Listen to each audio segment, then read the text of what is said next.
À l'heure où la RDC est à genoux. À l'heure où la pauvreté a confisqué toute dignité. À l'heure où on pille, tue et viole tous les jours en toute impunité. Well, we've seen similar scenes all around the city. People are out in the streets shouting Kabila out. À l'heure où le mot justice, droits de l'homme, démocratie et état des droits ont perdu tout leur sens. à l'heure où les pouvoirs nous violent notre constitution. Les élections doivent être convoquées. Des Congolais ont décidé de dire stop. Stop. Stop. Stop. Stop. Je ne suis pas une victime, je ne suis pas à genoux. J'ai le front dressé, je suis un Congolais debout. Debout. Debout. Debout. Si comme nous, vous pensez que la RDC souffre d'avoir été trahie par ses dirigeants. Si comme nous, vous pensez que le pouvoir est en train de se maintenir en violation de la Constitution, si comme nous, vous pensez que le Congo mérite mieux, Si comme nous, vous pensez que l'alternance doit se faire en 2017 et que la responsabilité citoyenne doit s'imposer à la violence d'État, alors rejoignez notre grand mouvement citoyen. devenez un Congolais debout. Quel que soit votre parti politique, quelle que soit votre conviction religieuse, quel que soit votre lieu de résidence, parce que tous ensemble, nous pouvons sauver la RDC en 2017 et ramener la paix, la stabilité et la légitimité dans le respect de nos lois. Naza Congolais debout. Je suis un Congolais debout. Je suis une Congolaise debout. Congolais Mouimane. Je suis un Congolais debout. Je suis une Congolaise debout. Je suis un Congolais debout. Je suis un Congolais debout. Naza Congolais, il y a côté les mains. Debout Congolais. Je suis un Congolais debout. Je suis un Congolais debout. Et toi? Rejoignez-nous sur lescongolaisdebout.com. À l'heure où la RDC est à genoux. À l'heure où la pauvreté a confisqué toute dignité. À l'heure où on pille, tue et viole tous les jours en toute impunité. Well, we've seen similar scenes all around the city. People are out in the streets shouting Kabila out. À l'heure où le mot justice, Droits de l'homme, démocratie et état des droits ont perdu tout leur sens. à l'heure où les pouvoirs nous violent notre constitution. Les élections doivent être convoquées. Des Congolais ont décidé de dire stop. Stop. Stop. Stop. Stop. Je ne suis pas une victime, je ne suis pas à genoux. J'ai le front dressé, je suis un Congolais debout. Debout. Debout. Debout. Si comme nous, vous pensez que la RDC souffre d'avoir été trahie par ses dirigeants. Si comme nous, vous pensez que le pouvoir est en train de se maintenir en violation de la Constitution, si comme nous, vous pensez que le Congo mérite mieux, Si comme nous, vous pensez que l'alternance doit se faire en 2017 et que la responsabilité citoyenne bandeko babolingo napesi bino mbote mingi bino tolanda ngai ndeko na bino Pasteur Jadi na Banza nazongeli bino lisusu mpona lelo nakoloba a rapport ya baquestion oyo nauti kozwa na bandeko ya partout et puis nakoparle surtout na adhésion yango nde nakolobelaka mwa mingi. C'est pour cela nasengi na coordonnateur na biso ya les Congolais debout oza na Luanda camarade Nzuzi Madanga alanda makambo très bien oyo kobima na monoko na ngai mosala ozosa na Luanda vraiment tozo féliciter yango nzambe apambola yo nazotia na prière lere nyonso ndenge mpe naotia na prière camarade Sindika Dokolo bandeko bomoni ndenge direction elobi beaucoup sur internet pour ça adhésion na sengi na bino de partout bozali peut-être bino bolanda ki amote melem sumo bolanda ngai ba o bazana États-Unis, Canada, RDC, Angola, Brazzaville, bamboka nyonso onga na tangité na ba province na biso na Bandundu na Batetela na ba Kasai na ba Katanga ndeko bosala adhésion na bino obeti www.lescongolaisdebout.com soko koti okomona déjà à droite na yo eze loko moko ya rouge bakomi j'adhère ofini wana soko fini wana ekopesa yo opesa kombo na yo tout ça na ba âge na yo après otie pe mot de passe na yo soko tie mot de passe na ndeko o confirmer kaka mot de passe o tiaki wana ya wana o confirmer ezate ke kuno tiaki mot de passe mususu o confirmer mususu te ndeko mobilisation o tozo sala ngo partout tozo ko loba pona ba ndeko o nyonso bazolanda ngai soki yo nano sala adhésion te ndeko na ngai naza ko senga na yo o sala adhésion ndeko nanga coordinateur oyo azana Luanda Nzuzi Mandanga yebisa na bandeko oyo bazana pasi ya kosala na ordinateur eke bazako koka kosala yango te baya epa na yo o aider bango pona kosala yango parce que toza suna ta ya ko perdre te bandeko bomoni bino moko publicité ya mouvement le Congolais debout, un mouvement qui est ouvert à tous sans exception.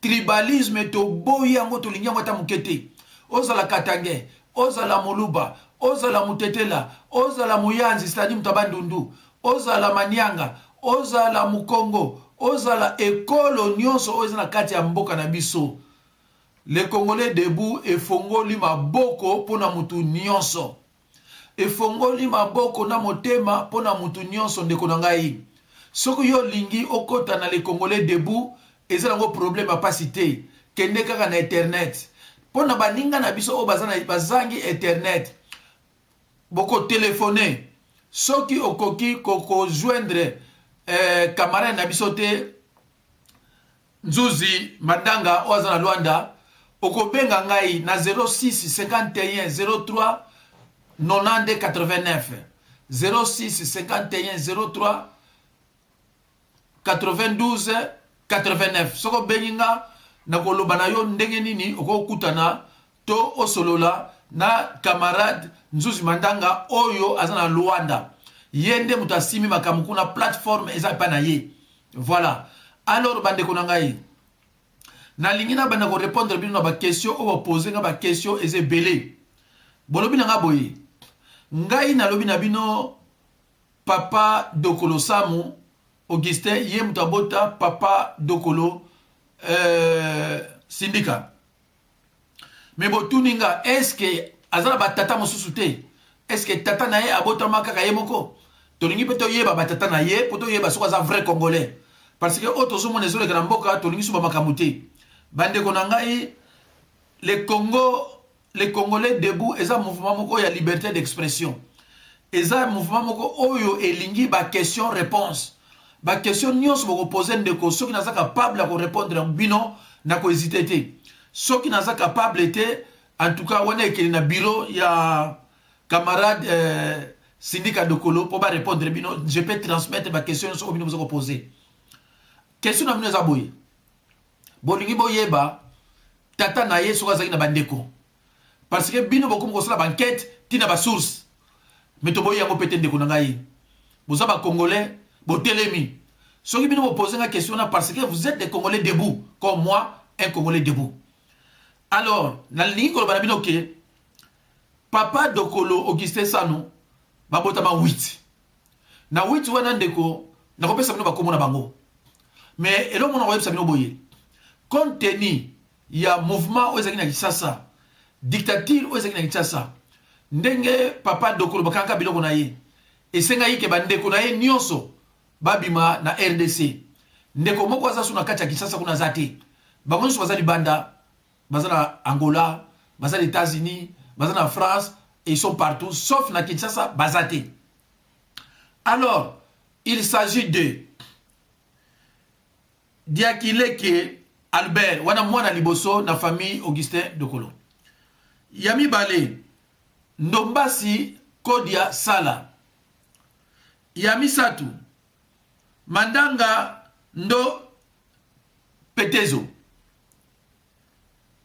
Yamine Lubondo Ndona Yamitano Dokolo Sanu Augustin donc papa Dokolo Sanu Augustin papa ya Dokolo Sindika aza 5e 6e Nzungu Louise aza mwasi Yamine c'est-à-dire 7e Kenge Hélène 8e Yengo Makumbi André. Donc ndeko bino muto sur la banquette. Bolingi boye bake soki papa Augustin azalaka yemoko parce que bino sur la service de renseignement au sur la banquette na bino boye bake effectivement muto aza congolais. Ndeko yamona pesi bino biloko yo pour vérifier bozala na confiance ya camarade syndicat Dokolo que aza penza congolais et que origine na ye batata mwasi na ye ba papa na ye eza ba oyo nyonso 8 ngana pesi soki boko élargir ba banquette na bino et que pesi bino keza ya moté boko benga ngai mais na yebisi bino kingaza musala nzambe naza pasteur na komi bino bobungité eza ya ngoyo. Pourquoi vous soulevez problème oyo? C'est parce que sœur moko ngana répondaki à États-Unis alobaki aza tata mwasi ya Dokolo kombo na ye Marie-Louise abaki aza tata mwasi na ye. Bon bobengi ngai bobi non biso bi famille Dokolo aza tata mwasi na ye te bolobi ndenge nyeso koki. C'est pour cela ngai pe ataki musala nzambe na service na ngai to mene banquette to lobi to pesa bino oyo toza nango en possession et oyo tozo pesa na bino ezali incontournable ezali famille ya libota ya Augustin Dokolo Sanu. Augustin Dokolo oyo aboti syndicat Dokolo. Alors sikoyo bana ya Augustin Sanu papa Augustin Sanu Dokolo bana na ye za banani parce que derrière na pesi bino bana 3 bo bengi nga bo bité na bana 3 te pasteur makamyo lobi likamoten de ko bolimbisa ngai mutu nyoso abungaka c'est-à-dire que papier on a tiaki yango ta on a kendaki na studio na boso na ki yango. C'est pour cela na se limiter ki na 3 en tout cas mutu alinga correction te aza mutu te ngaza musala nzambe na osala oyo na amour du prochain si correction ezali en tout cas na kondima yango mais en tout cas bolimbisa nga pona kamwa erreur na salaki mais na za ko réparer mo sikoyo. Papa Augustin Sanu, papa Augustin Sanu, abota bana 5. Yaliboso. Donc les enfants de Dokolo, le père. Yaliboso. Ndona Dokolo. Azamwasi. Yami Bale. Kembi Dokolo. Azamwasi. Yami Satu. Manzanza Dokolo. Awa naza la précision te sur mobali to mwasi mais est-il que comme on a Manzanza Dokolo. Quatrième ezali syndicat Dokolo oza na Luanda mobali. 5e Luzolo Dokolo. Donc on appelle bino bandeko eza biloko mutu akolo bananga eteke na kosi do famille Dokolo yangoyo. Donc bozo mona ke bango nyonso bazana ba kombo congolais. Donc camarade syndicat Dokolo azali mwana mboka azali congolais. Na comprendre les soucis na bino. Parce que bino nyonso bolingi changement. Vous voulez des hommes nouveaux, des personnes nouvelles qui n'ont pas trempé leurs mains na ba caisse à l'état, ba miyibi bolingi bangote. Na yeko mona sonde ko nga bo poser ba question. Pourquoi Dokolo camarade Dokolo syndicat azalaki na Katumbi, azalaki na Kamitatu, azalaki na boye bato na batrapa déjà baboko banyoko la peuple bolobi lange belé bandeko na ngai ndeko pona question wana moi pas na répondre minoté mais balobi boye les Congolais debout était un mouvement ouvert à tous sans exception et ça mouvement oyo toza pour le moment pour condamner té ndeko nanga ibola nanga na siki bolimbisi justice ezali tozo ko exclure justice te soki bino momoni ke basala ki mabe un jour soki changement ali bakotia bato na maboko ya justice et justice tem to yebisa biso ke moto azaki mabe moto azaki malamu mais pour l'instant nous ne détenons pas de preuves irréfutables qui prouvent que moto boye azaki mabe moto boye azaki boye bande ko nanga nazali l'équipe mo soudé équipe wana oyo eza ko travailler nanga nuit et jour ba o ba yebinga ba yebi ke lobi nazonga kina 4h du matin na ndako mais mikolo ko yana koleka pona pesa mino précision na loko ngo ya sika mais ça na kati ya les Congolais debout et loko wana muta okanga biso azate parce que nazozo ba peli ya bato ebele ba diplôme ya ndenge na ndenge ya bato bazana ba projet na kati ya Kinshasa. Bato wana balobi nanga boye tokotika camarade Sindika Dokolo soki lelo azui pouvoir tokotika ye asala ye moko te yango wana tokosala nini bokoye bango mikoloko ya neza l'équipe on peut-être makasi oyo eza toujours na sima na ngai naza aidé na camarade Ntingi Thomas naza aidé na camarade Mbandu Pauline naza aidé na camarade Tsamba Laurent Karine bamususu ndeko bokoyeba bango mikoloko ya po tosala eloko moko oyo bokoyeba yango pe bokosepela.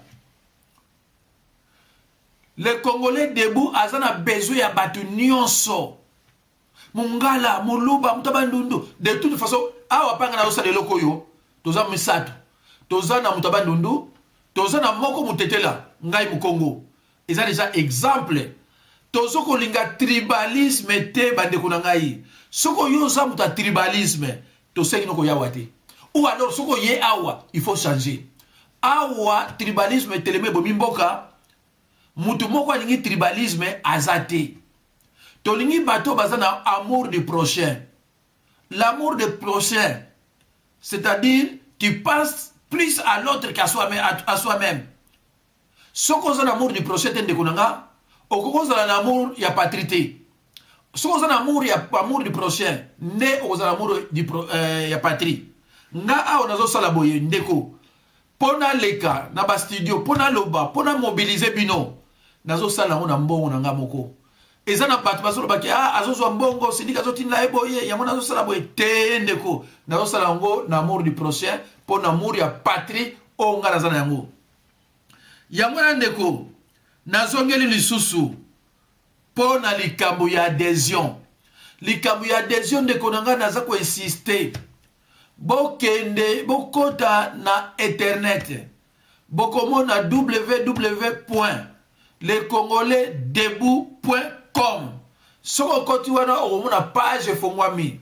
Na rouge kuna omona bakoma j'adhère. Cliquez et pas j'adhère et kopesa yo okomano poste no age na yo makamuna nyonso et puis bakoloba na yo otia mot de passe. Bandeko, j'insiste sur ces points. Mot de passe oyo kotia eza mot de passe ya yo moko.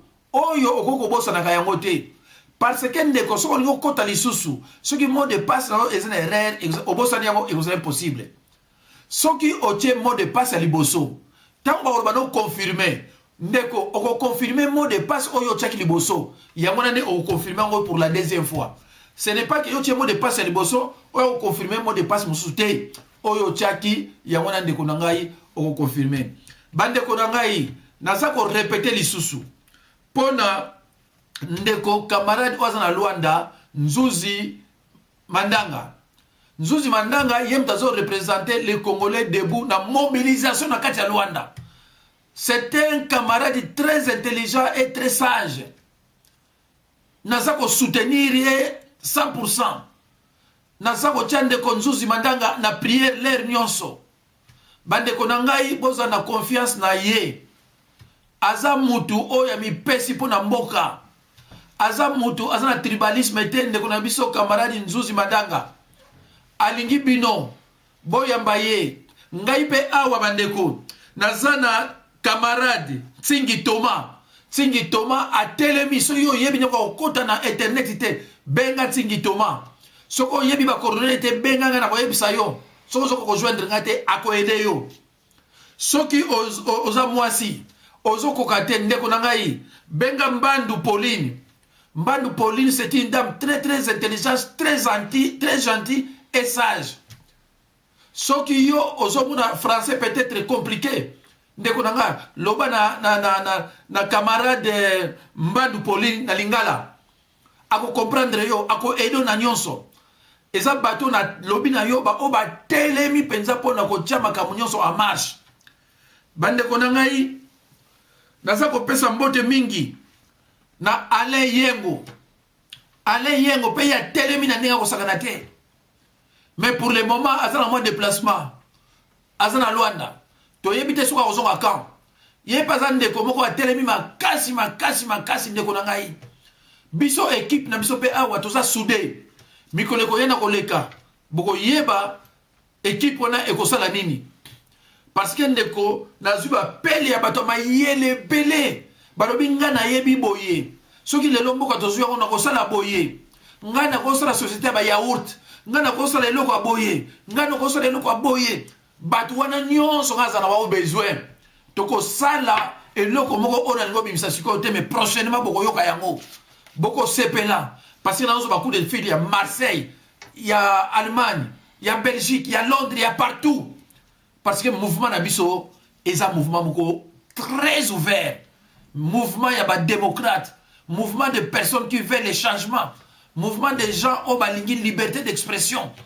Kokanga mutute mutusoka zako loba tikaye aloba ndeko na ngai na expliquer bino pasi ozo sala ngai na motema ozo sala biso soki na lali na yebite na ko expliquer on ndenge nini pa mundele na loba na bino ba ndeko na ngai toza na prison ya Makala.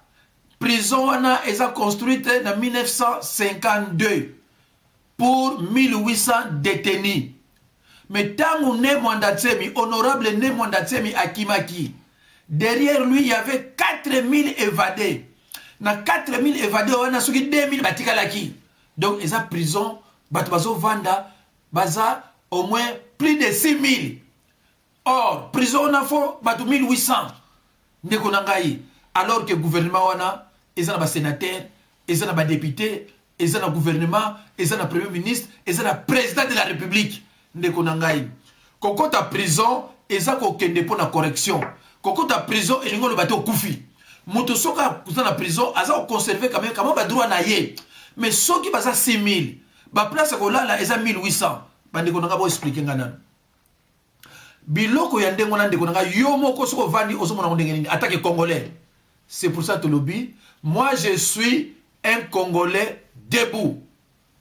Et toi? Moi je suis un Congolais debout. Yo oza nani? Ndeko nangai yo pezala Congolais debout. Na sengi lisusu na baninga nanga camarade Nsimba Thomas, camarade Mbandu Pauline, bo simba nga makasi, bo telema, na lobi na bino bien, bo telema pone loko oyo tokozonga simate. Mwana mobale soka sa telemi a telemi azonga so simate. Nazako loba na Ale Yengo, Nzuzi Mandanga, Tsingi Thomas, Mbandu Pauline, Albert, botelema. Na lobi na bino botelema.